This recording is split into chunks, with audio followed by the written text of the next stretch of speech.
Oi, pessoal. Aqui é o Anderson. Isso é Fundamentos e Histórico da Biomedicina e hoje a gente vai dar continuidade ao nosso estudo sobre o Código de Ética da profissão de biomédico. Então, se a gente se lembra da nossa última aula, do nosso último encontro, a gente conversou um pouco sobre o que seria ética, o que seria moral, a gente conversou um pouco sobre os principais deveres e responsabilidades dos conselhos regionais e federal de biomedicina, das nossas relações com o Conselho Regional, da nossa relação com o Conselho Federal, e aí demos início ao estudo do Código de Ética da Profissão. Para quem lembra, o Código de Ética da Profissão do Biomédico é um documento que estabelece todas as normas morais que se espera que todo biomédico cumpra no exercício da sua profissão, vinculado ao Conselho Regional de Biomedicina da sua jurisdição. Então, hoje a gente vai dar continuidade a esse estudo. No nosso último encontro, a gente conversou um pouco sobre os capítulos introdutórios, os capítulos 1, 2 e 3. Hoje a gente vai avançar um pouco, vamos conversar de maneira específica sobre os capítulos 4, 5 e 6. Principalmente o capítulo 5, que é um pouquinho mais confuso, gera algumas dúvidas, principalmente por parte do pessoal da biomedicina estética, mas aí, devagarzinho, a gente chega lá. Então, o capítulo 4 do Código de Ética da Profissão de Biomédico fala sobre quais são os direitos do profissional biomédico, uma vez que ele esteja vinculado ao Conselho Regional de sua jurisdição. Então, quais são os direitos do profissional biomédico, uma vez que ele esteja exercendo a sua profissão? Obviamente, o primeiro grande direito que a gente tem, estando vinculado ao Conselho Regional, é poder exercer a profissão de biomédico. Mais uma vez, a gente não pode exercer a biomedicina, mesmo sendo formado, se a gente não tiver vínculo com o Conselho Regional da nossa área de atuação. Inclusive, se porventura a gente estiver em alguma situação em que a gente vai estar trabalhando em mais de uma região, em mais de uma jurisdição, então, estou trabalhando simultaneamente em região do CRBM2 e em região do CRBM3, em região do CRBM2 e em região do CRBM4. Então, eu preciso ter vínculo junto a esses dois conselhos regionais. Caso eu esteja exercendo a profissão de biomédico, mesmo que eu seja formado por um curso que é reconhecido pelo MEC, tudo direitinho, com diploma, se eu não tiver vínculo com o conselho regional daquela região, isso é exercício ilegal. E eu posso, inclusive, ser penalizado por isso. Então, o primeiro grande direito que o biomédico tem, uma vez que esteja vinculado ao Conselho Regional de sua região, é poder exercer com liberdade e dignidade a biomedicina. Então, além disso, vários outros direitos são dispostos aqui para nós. Parece tudo muito óbvio, mas, mais uma vez, é sempre muito bom que esteja tudo bem descrito aqui no conselho para a gente, no código para a gente. Então, é direito nosso poder indicar falhas em regulamentos e normas de instituições em que a gente trabalha, uma vez que a gente se forma profissional biomédico. Isso está na nossa matriz curricular. Né? O objetivo de formação do profissional biomédico é, acima de tudo, dar origem a um profissional que seja crítico e reflexivo de acordo com as necessidades da comunidade, de acordo com as necessidades do ambiente em que ele esteja trabalhando. Então, uma vez que a gente é, sei lá, contratado por um laboratório de análises clínicas, e a gente percebe que tem alguma norma institucional daquele ambiente que vai contra as boas práticas laboratoriais ou que vai contra o que pode estar, inclusive, disposto aqui no Código de Ética, a gente tem direito, a gente tem total capacidade de poder questionar essas normas institucionais, indicar falhas e, mais do que isso, propor melhorias, propor as correções. Então, a gente tem o direito de se recusar a exercer a profissão em instituição pública ou privada, onde condições de trabalho sejam indignas ou que possam prejudicar pessoas e mesmo a coletividade. Então, se você for contratado por um ambiente que não te dá os equipamentos de proteção individual ou não fornece os equipamentos de proteção coletivo que são necessários à adequada atuação do biomédico, ou ainda um ambiente de trabalho que claramente viole normas de vigilância sanitária, de Agência Nacional de Vigilância Sanitária, se você vê que tem alguma coisa ali muito esquisita, é direito seu se recusar a trabalhar nesse ambiente. É direito nosso suspender as atividades individual ou coletivamente, quando a instituição pública ou privada para a qual labore ou para a qual trabalhe deixar de oferecer condições mínimas para o exercício da profissão ou não o remunerar condignamente. Então, digamos que você começou a trabalhar no ambiente, estava tudo legal, mas aí com o passar do tempo, algumas normas começaram a deixar de ser seguidas, as coisas meio que fugiram ali do eixo, é direito seu parar de trabalhar naquele ambiente, uma vez que você está se colocando em risco, ou colocando a comunidade em risco, ou que você perceba que não está sendo remunerado de maneira justa, de maneira digna. Então, a gente já viu isso anteriormente. É nosso dever, mais do que isso, é nossa obrigação exercer justa remuneração pelo nosso trabalho.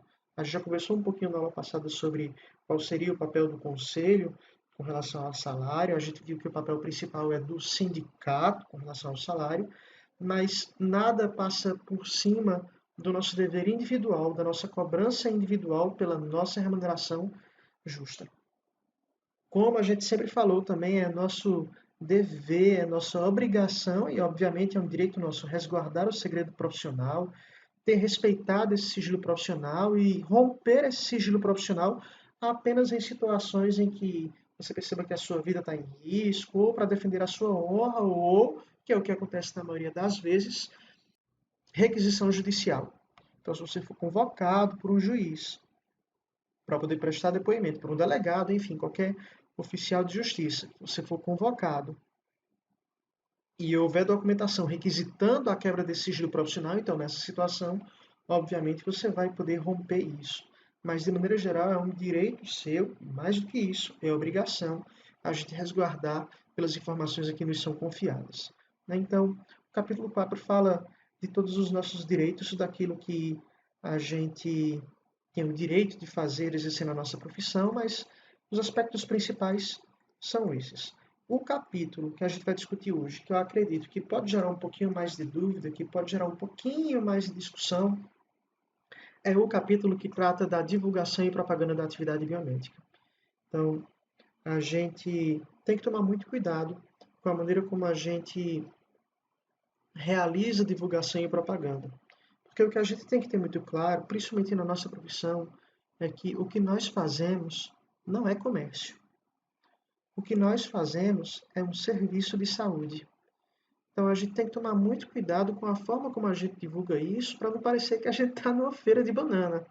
Então, o Código de Ética da Profissão Biomédica é muito claro com relação a isso. A gente não pode promocionar saúde, porque a gente não vende saúde como a gente vende roupa. A gente não comercializa saúde como a gente comercializa alimento. Saúde está em outro nível, saúde está em outro patamar. A gente tem que ter muito respeito pela forma como a gente vai fazer a divulgação do nosso trabalho. Então, em hipótese nenhuma, a gente vai fazer promoção. Em hipótese nenhuma, a gente vai fazer Black Friday. E em hipótese nenhuma, a gente vai estar divulgando lista, tabela de preço de exame. Isso é muito importante. Quando a gente faz divulgação em biomedicina, quando a gente quer falar do nosso laboratório, a gente tem como divulgar os profissionais que trabalham lá, a gente pode divulgar até um mini currículo do profissional que trabalha lá, então, doutor fulano de tal, é especialista em hematologia, trabalha naquele laboratório, pode colocar essas informações na placa ali, na fachada do laboratório, mas a gente não pode estar panfletando preço, a gente não pode estar panfletando promoção. Então não existe essa de que venha para o meu laboratório, faça um exame de urina e ganhe um parasitológico de fezes. Faça um check-up geral promocional de Black Friday. Isso não existe em laboratório de biomedicina.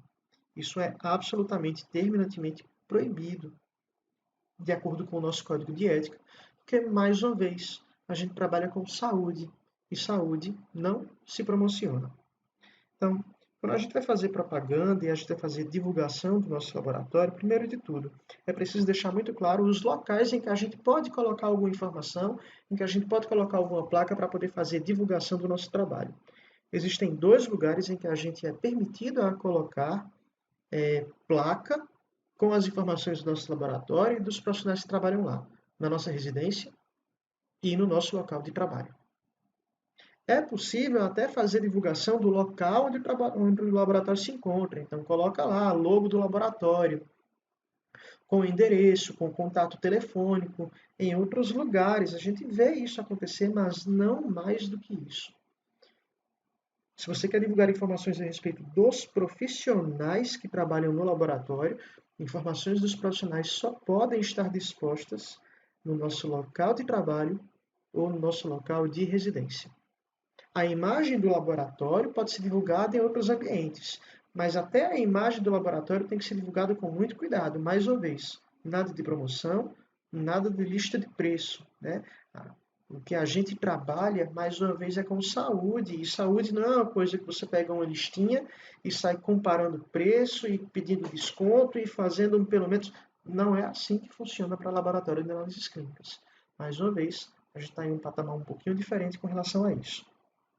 Então, a gente pode dar entrevista, a gente pode ir para uma TV, a gente pode ir para uma rádio, a gente pode fazer uma palestra. Sim, tudo isso é possível, contanto que a gente tome muito cuidado com as informações que a gente vai estar falando nessa entrevista, nessa palestra. O profissional biomédico, de maneira geral, está absolutamente autorizado a conceder palestras e a conceder entrevistas, contanto que o objetivo desse momento seja divulgar informações científicas ou de conscientizar a população, de informar ou educar a população a respeito de alguma coisa. Então, você pode ser chamado pela TV Verdes Mares para dar uma entrevista sobre a pandemia do Covid-19? Claro que pode. Você pode ser convidado por uma rádio para falar sobre medidas de diagnóstico, de prevenção de dengue? Claro que pode. Você pode ir na TV para falar do como você é um biomédico fantástico, maravilhoso, e como o seu laboratório tem os melhores preços da região? De jeito nenhum. Então, a gente pode conceder entrevistas, a gente pode conceder palestras para fins educativos, para fins de conscientização da população ou para a divulgação de informações na comunidade científica. A gente não faz autopromoção, nem em rádio, nem em TV, nem em jornal impresso, nada do tipo. A gente não faz isso. Qual é o tópico que é realmente polêmico quando a gente fala em atuação de biomedicina? É com relação à biomedicina estética. Então, eu não sou especialista em biomedicina estética, então eu vou tomar muito cuidado com o que eu vou falar. Mas eu tenho condições de falar em biomedicina estética porque eu conheço profissionais que trabalham nessa área, que são especialistas na área, a gente conversa sobre isso e eu procurei eles antes de vir aqui dar uma conversada com vocês. Um dos grandes problemas da área de atuação em biomedicina estética diz respeito à divulgação dos procedimentos antes e depois. Daquelas imagens de antes e depois que a gente vê muito por aí em redes sociais, em sites, às vezes até em propaganda na TV. Então, o profissional biomédico está apto a divulgar fotos do paciente, mesmo com o consentimento dele? Não. A gente não divulga a imagem do paciente, mesmo que o paciente dê consentimento. Mesmo que o paciente chegue para você e diga, por favor, doutor, por favor, doutora, coloca no teu Instagram o meu antes e o meu depois, eu vou ficar muito orgulhoso. Mesmo assim, mesmo que ele te dê um documento por escrito, dizendo que você pode fazer isso, a gente não faz isso. A gente não divulga informação pessoal nenhuma do nosso paciente. Porque, obviamente, se a gente fizer isso, a gente vai de encontro a um dos nossos principais deveres e uma das nossas principais obrigações, que é resguardar o sigilo profissional. Então, mesmo que o paciente dê autorização, a gente não faz antes e depois. Existe um certo atrito aí dos profissionais de biomedicina estética com o Conselho Regional no que diz respeito a isso, porque os profissionais de biomedicina estética que trabalham com isso podem se sentir e às vezes se sentem mesmo um pouquinho prejudicados, porque em outras profissões a gente vê imagens de antes e depois. Então existem alguns profissionais da biomedicina estética que sentem que são meio que deixados para trás quando o Conselho proíbe a gente de divulgar a imagem de antes e depois. Mas esse é o posicionamento do Conselho. Então, que alternativas existem em relação a isso? O que a gente pode fazer? Que a gente pode divulgar informações da minha clínica de biomedicina estética sem estar divulgando essas informações pessoais do paciente. Ora, você pode divulgar pesquisas de satisfação dos seus clientes. Então, você não pode colocar a imagem dizendo, olha como era o culote do paciente antes e como está o culotinho dele agora, como está bem menor. Olha como era a estria do paciente antes e como está a estria dela agora, quase imperceptível. Essa informação você não pode colocar. Mas você pode divulgar informações do tipo 97% dos pacientes que foram atendidos na minha clínica tiveram suas expectativas alcançadas.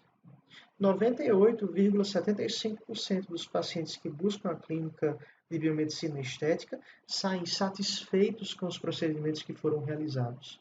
Então, você pode divulgar gráficos a respeito dessas informações, você pode divulgar dados a respeito do conjunto dos teus pacientes. O que a gente não pode fazer é divulgar informações pessoais, individuais dos pacientes que buscam a gente, certo? Que outras informações a gente pode divulgar em propaganda e a gente pode colocar no nosso local de trabalho e na nossa residência? A gente pode colocar o nome do profissional que trabalha lá, as habilitações dele, os títulos que ele tem, o seu horário de atendimento e por aí vai, né? O que a gente não pode fazer? Mais uma vez, não existe autopromoção em mídia e a gente não divulga absolutamente nada que permita a identificação do paciente, mais uma vez, mesmo com o consentimento deles, certo? Como eu já disse, a gente não anuncia preço, a gente não anuncia modalidade de pagamento, a gente não anuncia forma de comercialização, a gente não faz propaganda enganosa, a gente não abusa da boa-fé dos nossos pacientes, a gente não faz promoção e, muito importante, a gente não pode anunciar títulos que a gente não possa comprovar, ou a gente não pode anunciar títulos de especialidades para o qual nós não somos especialistas. Entre outras palavras, a gente não pode mentir sobre o nosso currículo. Parece óbvio, mas é algo que infelizmente a gente tem visto muito, não na biomedicina, né? Mas a mídia noticiou aí recentemente algumas situações de profissionais que disseram que fizeram especialização em Harvard sem nunca ter feito, disseram ter ido fazer curso de pós-doutorado em tal lugar, com tal professor, e na verdade não fizeram, né? O lápis está lá, a informação está lá, isso não foi comprovado. Infelizmente, é uma coisa que a gente não costumava ver no meio científico, mas começou a aparecer. Fico feliz que o Código de Ética tenha essa preocupação de deixar claro para o biomédico, por mais que pareça óbvio, a gente não pode mentir sobre o nosso currículo, né? Então, existem outras disposições aqui que vocês podem dar uma olhada, mas de maneira geral, acredito que os aspectos mais peculiares, aqueles que são um pouquinho mais polêmicos, foram esses que a gente discutiu. E no mais, em relação com os nossos colegas, obviamente, a gente deve manter respeito total com os nossos colegas biomédicos e não biomédicos. Quando a gente fala de relações do nosso ambiente de trabalho, relações do nosso ambiente de trabalho ou relações profissionais envolvem todos os profissionais com os quais a gente entra em contato. Outros profissionais biomédicos, técnicos de laboratório, técnicos de coleta, recepcionistas, médicos, fisioterapeutas, farmacêuticos, bioquímicos, todos os profissionais que de alguma maneira trabalham com a gente, obviamente, merecem o nosso respeito, merecem a nossa solidariedade. E, obviamente, a gente é absolutamente proibido de fazer qualquer crítica pública a esse profissional. Se você tem alguma queixa contra algum profissional, você pode fazer a denúncia ao conselho de classe. Então, se você acredita que tem um colega seu biomédico que está fazendo alguma coisa errada, se você acredita que tem um colega seu biomédico que está trabalhando sem registro, ou você acredita que tem um profissional que está trabalhando emitindo laudos, mas não tem formação superior, você não chega nele e dá grito nele. Você não vai em rádio e TV e rasga. Isso não existe. Se você tem alguma queixa de ordem profissional, essa denúncia deve ser feita junto ao conselho de classe. É para isso que serve o Conselho Regional de Biomedicina, para receber essas denúncias e para fazer a adequada fiscalização dos nossos ambientes de trabalho. Então, obviamente, a gente não pode ficar angariando clientela, a gente não pode ficar na porta do laboratório, feito aqueles vendedores de loja que diz: "Vem, jovem, entra na minha loja, jovem. Vem ver como o meu laboratório é bonito, jovem. Senhor, vem ver como o meu sumário de urina é barato." Nada disso. Isso não existe em biomedicina. Então, quando a gente fala em relações com os nossos colegas, as relações com os nossos colegas envolvem todo mundo que trabalha com a gente, inclusive os nossos clientes, inclusive os nossos pacientes. Então, é claro que é nosso dever, nossa obrigação tratar todos eles com respeito, tratar todos eles da maneira como nós gostaríamos de ser tratados. Então, também existem algumas outras determinações aqui, mas, mais uma vez, tudo parece muito óbvio, tudo parece muito claro, está lá escrito no código, fico feliz que esteja escrito no código, porque fica sempre tudo muito às claras. Mas vocês vão perceber que muitos tópicos presentes no Código de Ética vão seguir aquela mesma linha de raciocínio que a gente já tinha conversado anteriormente. Tudo parece básico, mas obviamente é nosso dever e nossa obrigação seguir tudo o que está disposto lá. Então, está disposto no código, mas não precisava. Mas que bom que está. Não minta. Está disposto no código, não precisava, mas que bom que está. Não roube. E por aí vai. Então, mais uma vez, deixo o código à disposição de vocês. Nesse momento, gostaria que vocês dessem atenção especial a esses 3 capítulos que a gente discutiu, 4, 5, 6. A gente, obviamente, vai ter um momento de discussão ao vivo sobre isso. No mais, fico sempre à disposição para esclarecimento de qualquer dúvida. Muito obrigado a todos vocês e de paz, que o Senhor vos acompanhe.